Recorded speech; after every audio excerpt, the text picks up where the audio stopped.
Hello, ladies. Good evening. Thank you so much.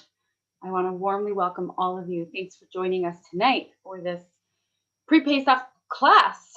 If you so desire, feel free to write your name in the chat and where you're from so that we could all get to know who's on this class, whether in the Zoom or on the live stream. So, hi and welcome, and feel free to say hi in the chat and to check out the link to the handout. If you didn't get it in your email, you can see it right there in the chat, and you could download it to follow along. So there was once a rabbi, a newly trained rabbi, that was very, very excited to start his first position. And he got sent off to a small little town in Chicago where he took over a really long-standing shul. It's his first Shabbos, and it happens to be that week, the Kriya, the Torah that they were going to read was a Saras Adibros. And to his surprise, as soon as it was time to start reading from the Torah, half the shul stood up, and the other half stayed exactly in their place. But it wasn't just like a quiet of fear. The room was rumbling. The people that were standing were screaming at the ones sitting, "Stand up!" And the people that were sitting were making noises, "Sit down, stand up, sit down." And he was like not experienced. They didn't prepare him for this in rabbinic school. What do you do when like half the shul standing and half the shul sitting and everyone's arguing and poor man is waiting to read from the Torah? So he somehow survived his first Shabbos. And when Shabbos was over, he decided to visit an old community member to ask for advice. So he went to the nursing home and he went to Mr. Katz and he said, "Mr. Katz, I really, really need your help. Can you tell me what's the custom in your shul?" Mr. Katz said, "What do you mean? What happened?" And so he described the scene. He said, "Today I was there and half the shul was standing and half the shul was sitting." And Mr. Katz said, "Okay, and then what happened?" He said, "They were arguing and the ones that were standing were yelling and making motions. And the ones that were sitting were responding, and it was chaos. So what's the custom in your shul? Do you stand? Do you sit? What do you do during a Saras Adibros?" Mr. Katz gave a huge smile and he said, "My friend, that is our custom. Nearly 100-odd years, and the custom is sitting, standing, arguing. That's the custom." Sometimes we get accustomed to doing something and it doesn't even work for us. We get set in certain ways that might feel like they might be dysfunctional, they're not working, we want to change, we want to stop, but it's very hard. And we feel stuck. We keep doing the same thing time after time after time. And yet, no matter what we try, no matter how many tips and accountabilities and groups and things that we join, we just find ourselves in the same pattern. And all of us make mistakes, and all of us have things that we want to work on, and we all have flaws that we want to improve on. But what we're going to talk about tonight is the ability to have a personal redemption from at least one flaw, one challenge, an ability to coach ourselves to overcome one personal flaw. And really, there's no better time for it than now. We're in the month of Nisan. Nisan means miracles. We can experience our own miracle. And Hasidus talks at length about all the different levels of challenges and limitations that we can overcome during this month, even subtle forms. And it's a cumulative effect. And when we all practice this together, individually, picking one thing that we're going to just have that redemption from, collectively, we can actually bring about the world redemption. So this is not just a class to listen to. I want to invite you not just to listen to what we're going to talk about, but to actually implement it. If you didn't bring a pen and paper, go ahead and get yourself a pen and paper. I mean, it works if you think in your head, but you will actually be able to crystallize and visualize and implement what we're talking about if you really work this through. So if you have the handout, you could print it out, or you could just take a paper, divide it into 4. But I just want to invite you to take the word that you may have heard before and just see it in a new light, implement it in a new way. So before we go into how we could each experience our own personal redemption, there's 2 points that I felt were important to emphasize, almost like a prerequisite to working on ourselves. Prerequisite number 1 is that when we find ourselves in the midst of a challenge, we're feeling very stressed, it's pre-Pesach, or something is bothering us, we're having something that's really, really, really weighing down on our heart. We often run around in a panic, like looking for a solution. Which book is going to be the solution? Which person, which class, who's going to really solve our issue? We're desperate for that. There's a story of a Chassid, a Shliach by the name of Rabbi Moshe Hast, who was a Chabad Shliach in Connecticut. And he once found himself facing a tremendous amount of debt and a lot of community challenges. And he wrote a letter to the Rebbe in desperation, and he said, Hatzileni, save me. The financial pressures, the stress, the politics probably, I can't. And the Rebbe responded, Terem ekra vani ene. Before you called to me, I already answered you. I have already sent a man by the name of Rabbi Moshe Hast. Get to know him. He will save you. And so while we go out and we learn and we grow and we want to hear advice from our mentors, our mashpiyim, Rabbi Moshe Hast can save you. Each one of us has to believe that if Hashem gave us this challenge, we need to give ourselves the space to tap into ourselves to find the solution and to find the ability to overcome it. So prerequisite number 1, you need to believe you can do this. Whatever it is, whatever the current challenge that you're going through right now, or the reason you came onto this class, whatever that is, you have within you an ability to overcome it. Believe in that. Prerequisite number 2. It's important that when we try to work on ourselves, or we try to see which mitzrayim, which challenge we want to work on overcoming, and we'll discuss that in a second, it's important that we recognize what we could change and what we can't. Because very often, the reason we're desperately looking for solutions, for classes, for books, has to do with how to get somebody else to. How do I get my child? How do I get my spouse? How do I get my coworker? How do I get my friend? How do I make something else in my environment change? And it's important to recognize that when you're working on yourself, the goal is not to change the environment, it's to change yourself.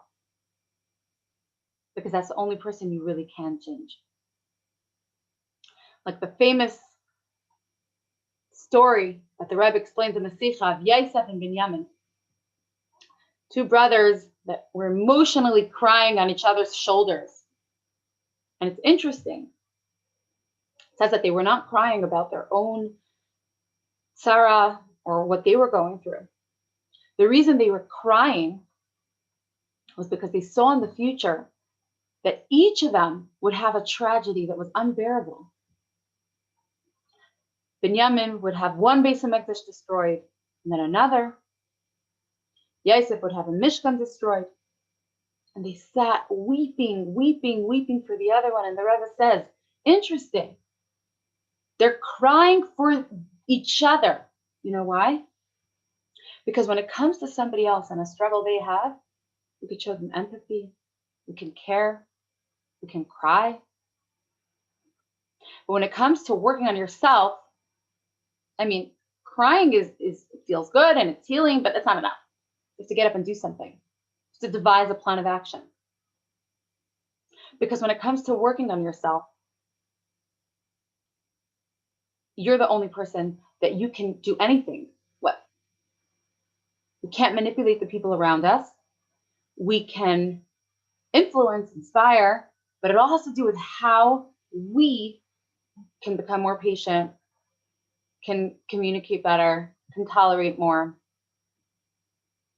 So these two things to keep in mind. Number one, believing in yourself that you absolutely have an ability to overcome this challenge, whatever it's going to be or is.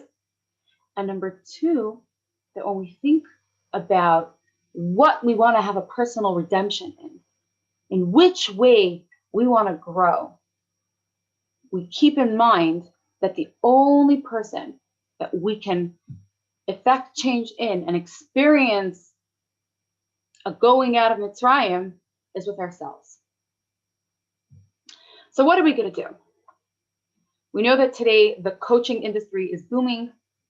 There's all these different models for coaches to use with their clients.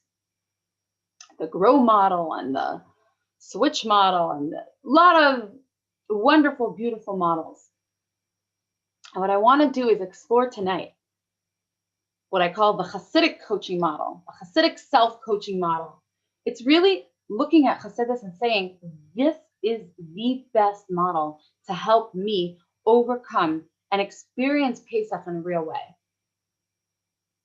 This is a model that I could plug in, because what happens is we tend to listen to things. But what we'd love to do tonight is implement. How is this concept in Hasidus actually something that I could plug a challenge of my life into? So this model has 4 steps or stages, and I'm going to explain a little bit of each of the 4 things, and then we're going to have a minute of quiet, of introspection, to really, think in an interactive way how we can implement the Hasidus that we might be able to spit back from when we were kids, but which actually has real life applications. So the 4 elements that we're going to be looking at are looking at 4 elements of the Pesach story that we're not going to think about as 3,000 or something years old. Because what if King Pharaoh was not just an egocentric ruler from thousands of years ago? And what if Mitzrayim is not just a geographical location called Egypt? And what if Eretz Yisrael is not just a place on the globe? And what if Moshe Rabbeinu was not just a historical figure? What if each of these 4 things were something that we could tap into and apply and really internalize in our lives? So if you have the handout, you could look at the first one. If you just have a pen and paper, you could divide it into 4. And the first element that we're going to talk about is Mitzrayim, Egypt. Mitzrayim, from the Lashon Meitzar, limitation. And I want to ask you, what is one thing that is making you feel enslaved right now? What is one thing that feels like a limitation that you cannot overcome? There is a famous mimer, Ki meitzeischa me'eretz Mitzrayim arenu niflais, based on that pasuk, where the Rebbe explains, based on the Friedrich Rebbe, who bases it on the Zayar, Ki meitzeischa, like the days that you went out, Ki meitzeischa me'eretz Mitzrayim, from the land of Egypt. Just like the days that you went out of the land of Egypt, I will show you wonders. Arenu niflais, Hashem will show us wonders. And the Rebbe explains, the pasuk speaks in a plural form. Like the days you went out of Egypt. You didn't go out of Egypt once. You constantly have to go out of Egypt each and every day in order to experience our Renanif life, in order to experience miracles, and of course the ultimate miracle of Mashiach. And we also say in the Haggadah, B'chol dar v'dar, in every generation, right? A person must believe that he himself experienced going out of Egypt. So it's not exaggeration or just metaphors. I'm asking you, what is one struggle that you have that you could put into your chart? What's holding you hostage? How is your body, your nefesh Bahamas, keeping you in a mitzrayim? For some of us, it might be that we get very stressed before Pesach. We get very stressed, we get very tense, we start losing it. We can't. For some of us,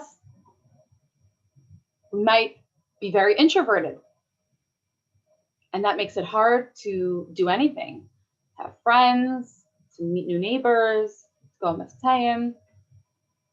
For some of us, we have a lot of fears and anxieties and worries. And what if we're not doing this right? And what if we're not doing that right? People don't believe this when I tell it to them. I have a tremendous fear of speaking in public. I have a real fear, and yet I do it. And I actually coach myself using this model multiple times. Fear could be a real mitzrayim. It really holds me back. So what is one thing that your nefesh Bahamas, Yetzer Hara, figured out that it could hold you hostage with? And it gets in the way of you fulfilling your potential, of you being the yid that you could be. Could be, we all have a lot of things to work on, but for the sake of tonight, of experiencing Yetzias Mitzrayim and going into Pesach, pick one thing.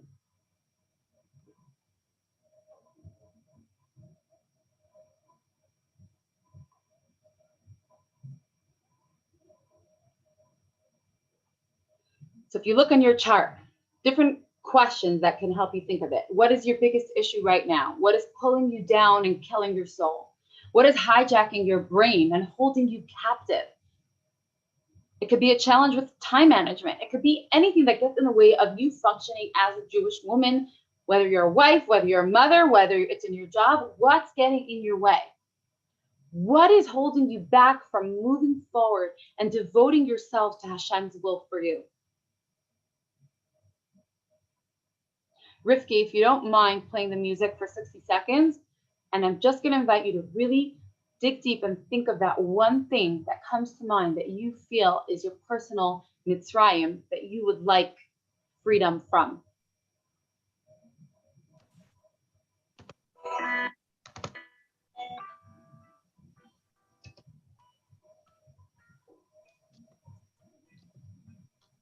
Can you hear it?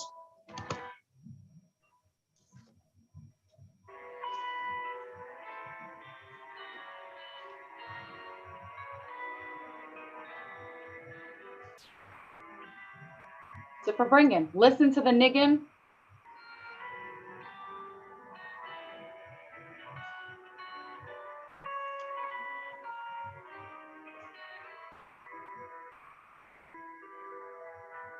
Another few seconds.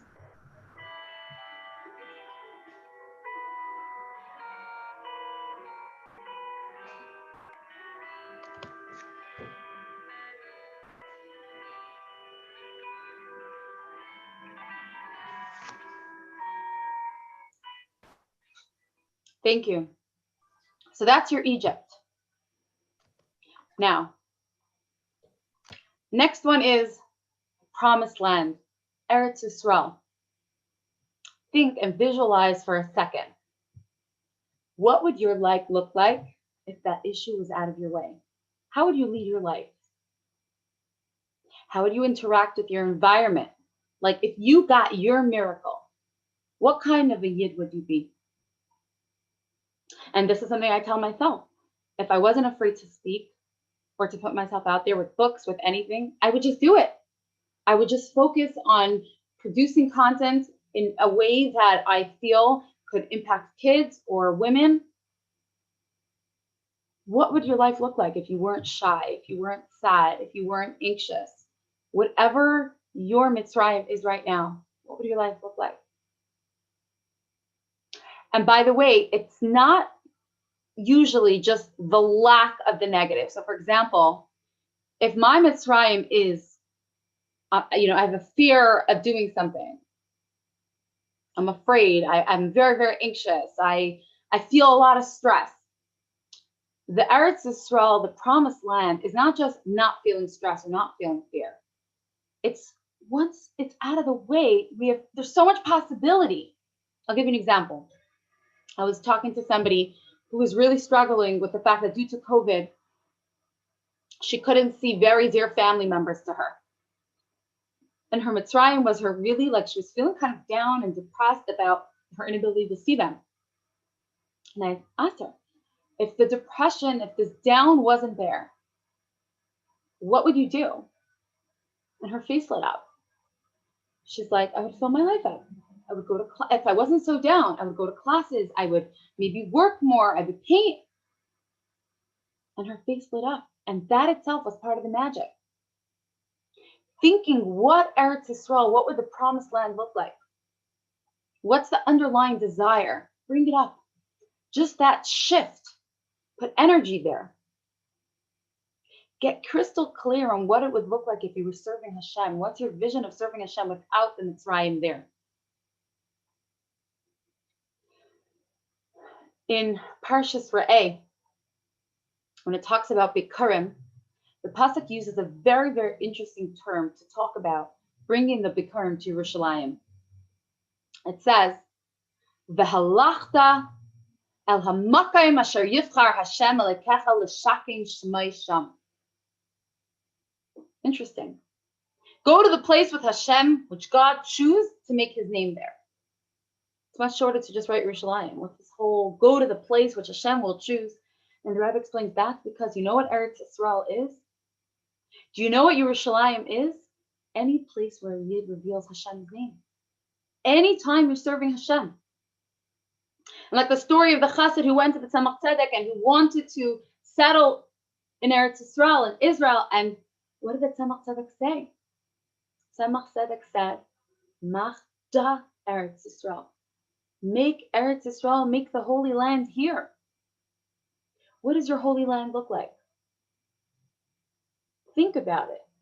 What would it look like if you didn't have any of this in your way?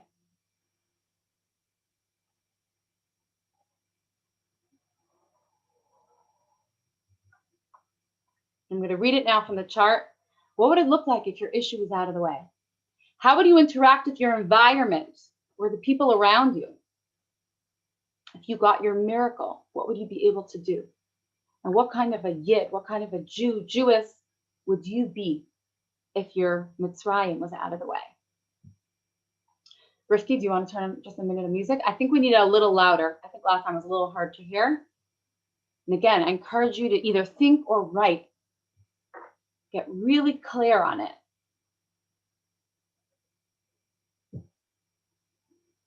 How could you be serving Hashem better if you weren't pulled down by stress? So stress of Pesach is what's getting to you. What would preparing for Pesach look like if you weren't stressed? It'd be exciting. It would be making charts. It would be maybe doing less recipes, less stress. What could you do? What could, envision your biggest vision if you weren't pulled down by this very real challenge that you're facing? Small or big, if it gets in the way of you serving Hashem, it's mitzrayim. Do you have it, Rifki?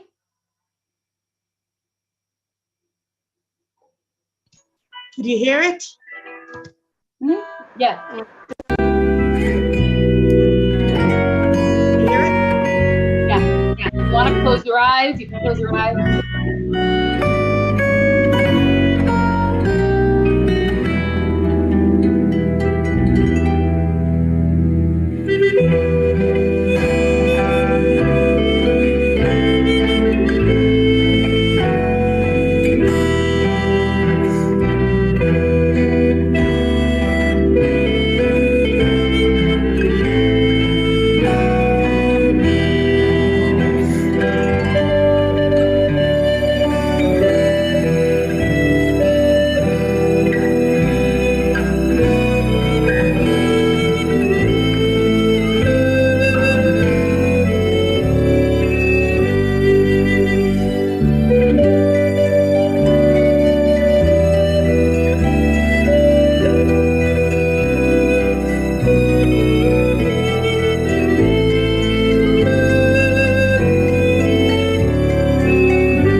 Thank you.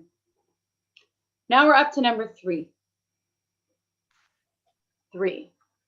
The voice of Pharaoh, the voice of King Pharaoh inside our head. Which voices do you hear in connection to your struggle? We hear things all the time, and I found it so powerful to actually label it and say, well, that's King Pharaoh for you. Sometimes we hear a voice inside our head like a tyrant, shaming us, but really stunting our growth. The voice of Pharaoh in your head could be self-doubt, despair, so many different voices, and what they have in common is that Pharaoh epitomizes ego, self, and the Hasidic thought that's the epitome of Pharaoh is the ego as it manifests itself in a negative way, denying God's existence. Right? What did Pharaoh say? That the Nile is mine and I made it. I made this Nile. I made the, God, who's God? The voice of Pharaoh in our head is when we're ungrateful. This one has it better for me. That one has life better than me. We're not good enough. Stress. And we each have a little bit of Pharaoh inside of us. And I'm going to ask you, try to identify some of the voices in your head and label them. That's the voice of Pharaoh. Because when I label it as Pharaoh, I'm going to listen to Pharaoh. When I hear the voice of fear in my head, what are people going to say? Thank you, Pharaoh. For some of us, the voice of Pharaoh inside us is apathy. Oh God. I haven't been learning since seminary. I'm not about to start right now. Who cares? It's too hard. And apathy creeps up on us. We don't even realize.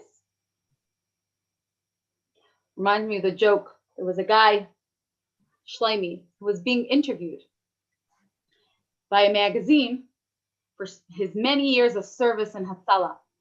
They asked him, they said, what was your most memorable call? And he said, he once got a call from a shul on Shabbos.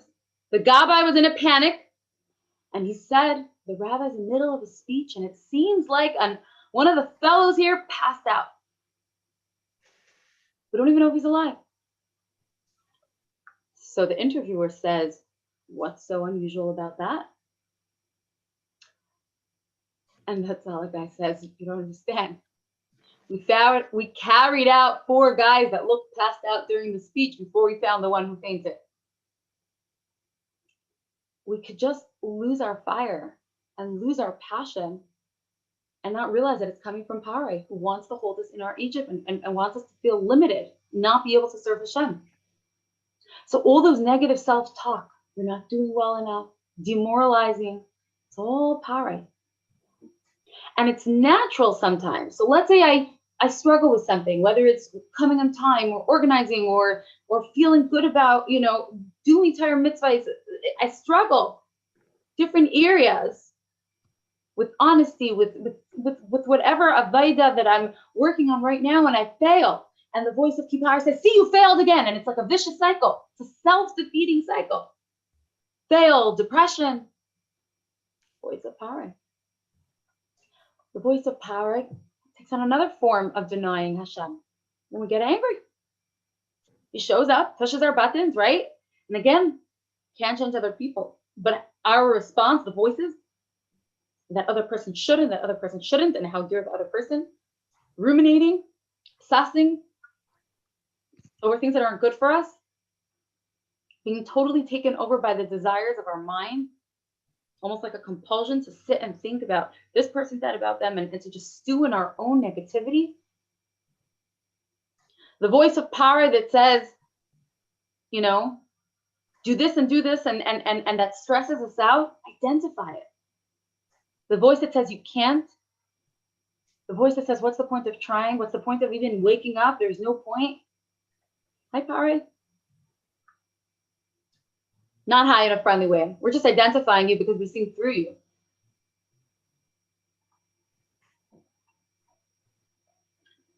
And I invite you to fill this in on your chart. Pare, King Pharaoh. What does your Pharaoh sound like? And again, pick one. Follow the chart through. What obstacles does he put in your way? Which voices do you hear? Do you hear a tyrant in your head shaming you or stunting your growth? Are you filled with self-doubt or despair? How is your Pharaoh holding you captive in your Egypt and trying to sabotage your relationship with Hashem?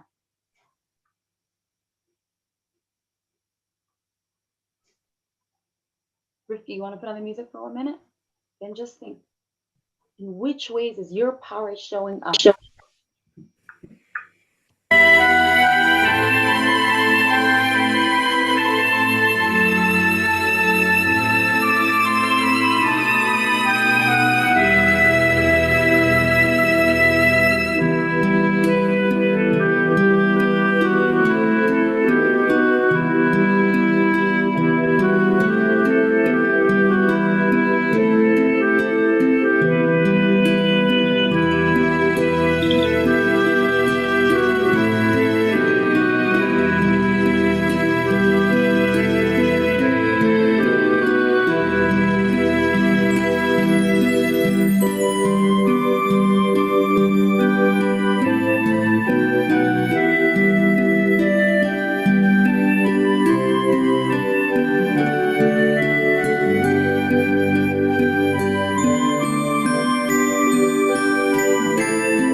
Thank you. And now you explored where you are, where you could be, what's holding you back.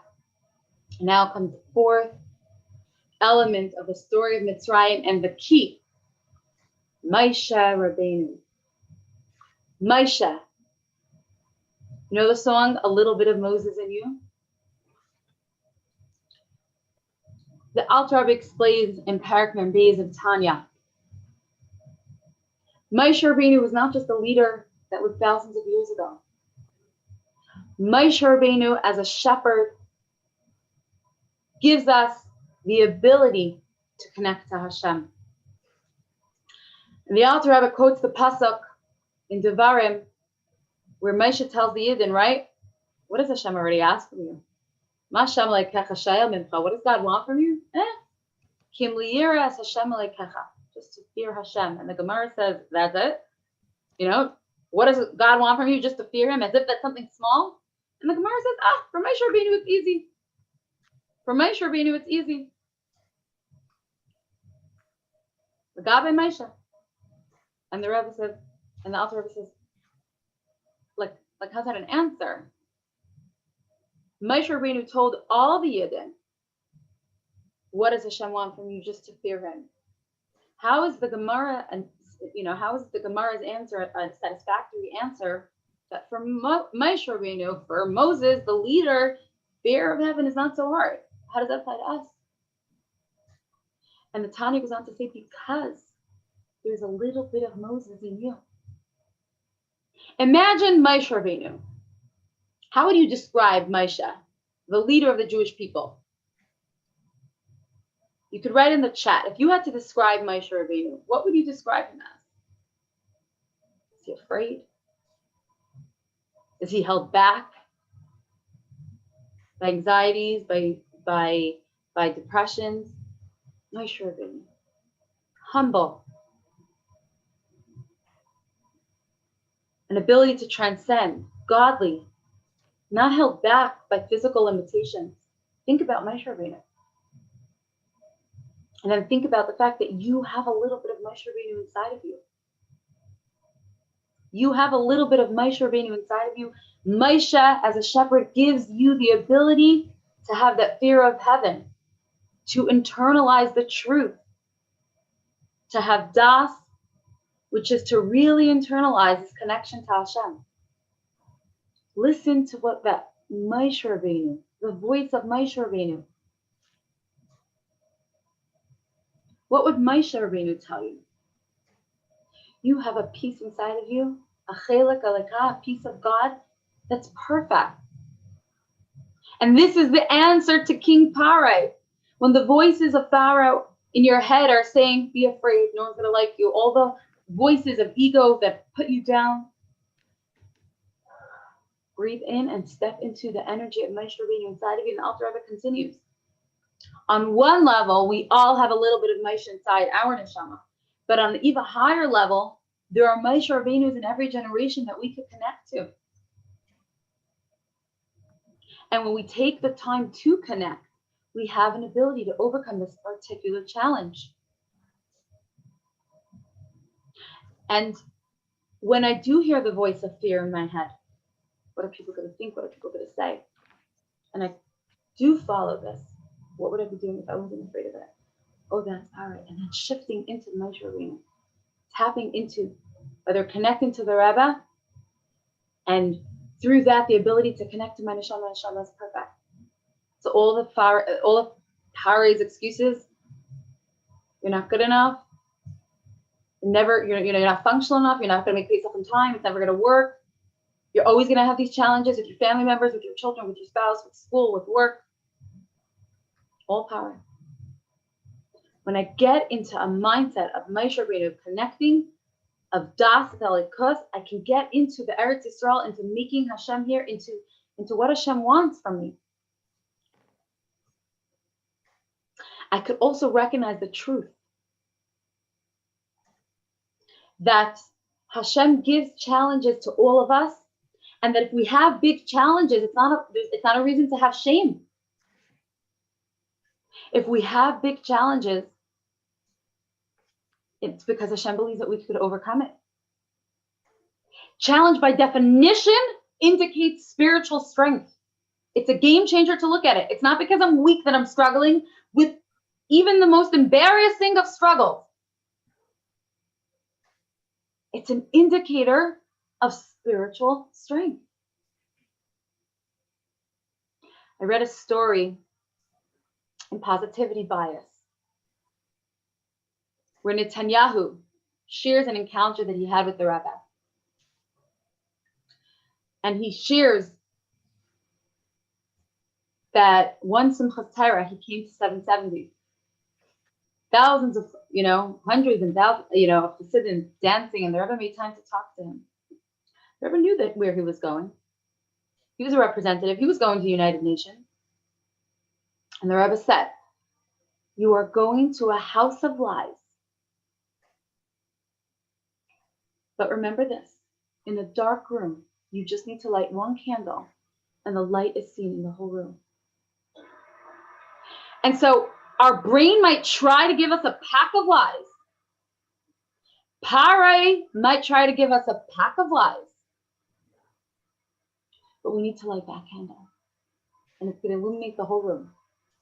That one thought of Moshe Rabbeinu, I can do this. I can overcome it. Whatever it is that your challenge was, and it brightens the entire room. And I want to share something else. In Parak Mem Zayin and Tanya, the Alter Rebbe was discussing different forms of love that we can have for Hashem. The Alter Rebbe says like this.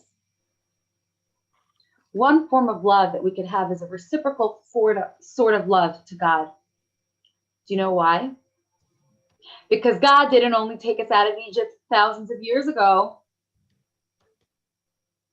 God takes us out. We have this ability to have a daily escape every day. How?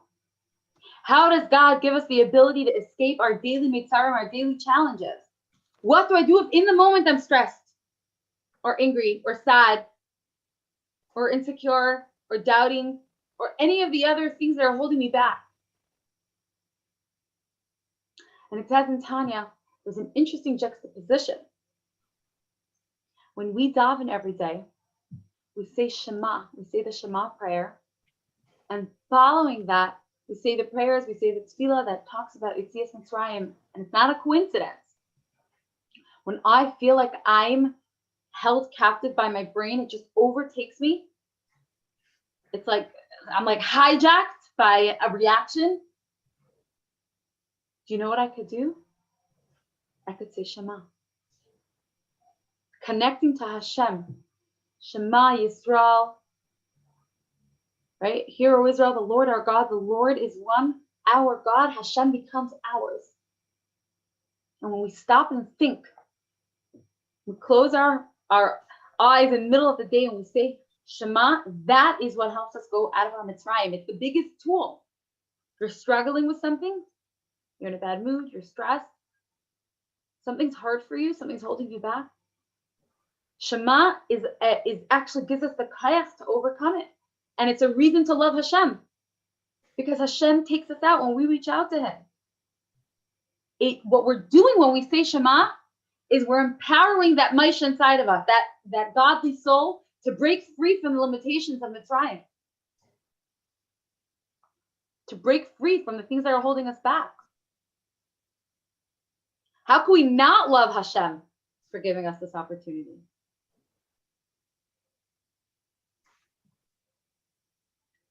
Okay, we're going to do the model now. I'll try to do it a little slower. Somebody requested in the chat box.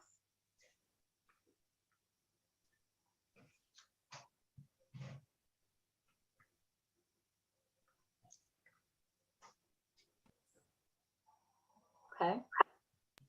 Moshe. Identify the Moses, the Moshe inside of you, the infinite soul that can break free from the limitations of the body. What does Moshe Rabbeinu say? What do you need to do to move forward? Every yid has a spark of Moshe's neshama, including you.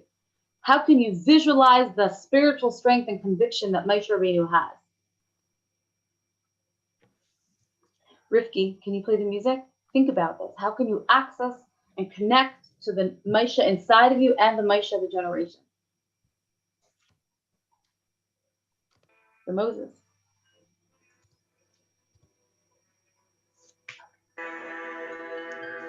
Is it going? Yeah.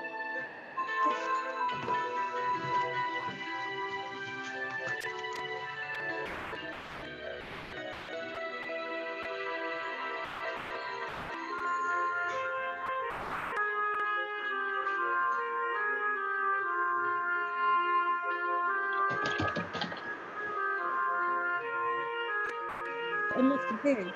Okay.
Thank you. Yeah.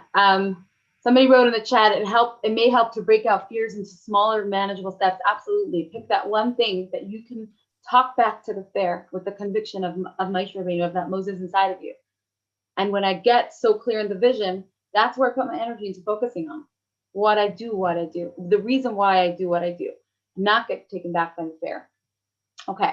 I want to know if anyone here is brave enough tonight to kind of jump on and share with all of us kind of how they worked the process, and one specific example of how you were able to think of something that might hold you back, but when you picture the Eretz Yisrael, when you picture the Moshe Rabbeinu, it helps you overcome this power. Anyone on here brave enough? You could private message me from Hirschkowitz. You brave enough? Rifki, could we unmute Fruma? I'm here. Okay, so Hello. we're watching you, and there are people watching live stream, but I'm wondering if you could share with us how you were able to apply it. We'll start with mitzrayim. What is one thing that you might find is a mitzrayim for you? So a mitzrayim for me is sometimes I take my emotions more seriously than my actions. So for me, a mitzrayim for me is when my emotions hold me back from taking an action, like let's say a mitzvah, or going to a wedding on time, I'll show up a half hour late. I'm not talking in terms of really self-care where you need it. I'm talking in terms of, thinking over something a little bit too long. So that is sort of a mitzrayim where it holds me back from going and doing what I need to do. Right. So straight into the Eretz Yisrael. What would it look like if you weren't held back by these emotions? How would you live your life? I would feel so free. I would feel like I would just feel so close to Hashem, because when I'm in that mitzrayim, so to say, of being stuck in a place, it's very hard to move forward in those moments. And it really does feel like mitzrayim, because I want to be somewhere, but something is holding me back. I'm just not able to jump out yet. So what it would look like is really just freedom, not feeling like you're tied back by your own self. Right. So what type of voices does King Power say to perpetuate that? And this could apply to all of us. Right. What type of voices is, it's going to make it worse if you go now. You need the time now. You have to first figure everything out. Only if you figure everything out could you really go. Or different things like that. Right. Now, what would it look like if you were able to listen and tune into the voice of your neshama, which doesn't have emotions of the nefesh Bahamas, which knows and sees the truth, which is a piece of Moshe Rabbeinu inside of you, strong leader that took the Yidden out of Mitzrayim. What voices and what energy would you feel tapping into that? So personally, my situation is that Hashem recreates the world at every moment. So every moment could be a new moment. And just because you feel this way at this moment, doesn't mean that the next moment has to be that way too. I also really like the idea that you said Shema, like that we're all one with Hashem. And that I also think is something that's great, because you could also take the moment and say that like really everything here is just something that the Yetzer is trying to create. I could take this and say, I'm one with Hashem. If I'm one with Hashem, then nothing else really exists. And I could just jump out. I could be free from this bondage. Right. At least in the moment. We might have to do this many times, but that's right. He made say some Eretz Mitzrayim. It will be plural. We are going to have these personal redemptions plural all the time, even many times in one day. But we can tune into that inner Moshe Rabbeinu and actually access that energy and an ability. Wow. Thank you so much for sharing that. Is there anything else you want to add? That I really actually gained a lot from joining. And I actually wrote a whole thing out every time there's music. I wrote out while you were talking, I wrote, and I applied it to a different personal example that I was going through. And I actually came out with a result of something that Wow, beautiful, beautiful. Thanks for sharing. Rabbi Yaffe, I think that's what it was, Rabbi Yaffe. I read a story of where he shares that in the 70s, when he came to 770, he spent a few weeks here, and he went into the Rebbe and he told the Rebbe that I was here for 2 weeks and I barely heard the Hasidim singing. Like, why don't they sing more during the tefillahs? And the Rebbe told him, like, you want them to sing? Like, so sing, your fault. Like, what do you mean? And he said to the Rebbe, but I'm just a soldier. And the Rebbe told him, what if I command you to sing? I'm telling you, sing, and the people here should help you. And he said it was Yom Tov, I think it was Shavuos, and he started singing during the tefillah, a very happy niggin. And he shared afterwards that he felt like Nachshon ben Aminadab, like he was doing something unheard of, like walking into the sea. But it got easier. And slowly, people joined, and more songs and happy, joyous tunes were sung in 770. So when you're commanded by a Moshe, when you're commanded by a Moses, it gives you the ability to do things that are breakthroughs there, that might be uncomfortable, that might feel, that might feel like you're totally pushing yourself out of your comfort zone. So before we wrap up, I want to just say a few points. Number one, the Talmud teaches that many attempted to emulate the ways of Rabbi Shimon Bar Yochai and were unsuccessful. The Friedrich Rebbe teaches in Klalei Chinuch V'Hadracha, right, principles of education and guidance, that we mustn't push our students too far or too much, because we don't want to cause our students to fail. And I just want to remind us about everything we just went through, is that we shouldn't expect too high. Don't set the bar too high that we miss it. Have patience with yourself. So it's this balance that while we want to work through and experience that personal redemption and the joy that comes from feeling free even one time, make sure that you're not over expecting yourself. And the other thing I want to say is actually, I want to say the opposite of what I started off with. In the beginning, I said there's a shliach, Rabbi Moshe Hast, that the Rebbe sent him to help himself, and that you have all the answers and the ability within you, and that you have the Moshe Rabbeinu within you, and that you have to believe that you could overcome your challenges. However, even though we could coach ourselves and walk ourselves through this, it's very, very, very difficult for us to be doing our service of God without an outsider, without friends that we could share honestly with, without a mentor or mashpia that we could share honestly with. And that's why it's so important to be honest with ourselves and actually implement the Hasidus, which is what we tried to do here tonight, but also to be honest with other people. Because I really believe that will help you unleash that power within you. Because we want to unleash that inner Moses to defy that inner Pharaoh and experience freedom from your Egypt to go to the promised land. Because the story of Yetzias Mitzrayim is not a history lesson, but a chance for you to set yourself free. And I just want to bench all of us that are here and that will watch the replay. And we should experience Yetzias Mitzrayim, going out of our personal Egypt on a daily basis.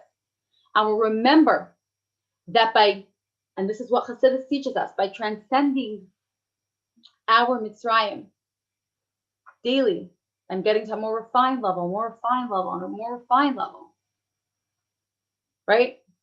The Rebbe actually says in the Maimer that one of the biggest Mitzrayim that people can struggle with is peer pressure. Al yivash mipnei amaligim, right? Don't be embarrassed of the mockers. Don't be embarrassed by those that you might feel peer pressure to. So I give us a bracha, a blessing to us all. We should be confident in doing the right thing. We should be able to mach the Eretz Yisrael, make every moment of our life a life of serving Hashem, so that we can ultimately experience it in real time, where we actually expand the borders of Eretz Yisrael with the coming of Mashiach, and we all experience the collective and ultimate redemption, the coming of Mashiach. Take it from Yad. May it be now.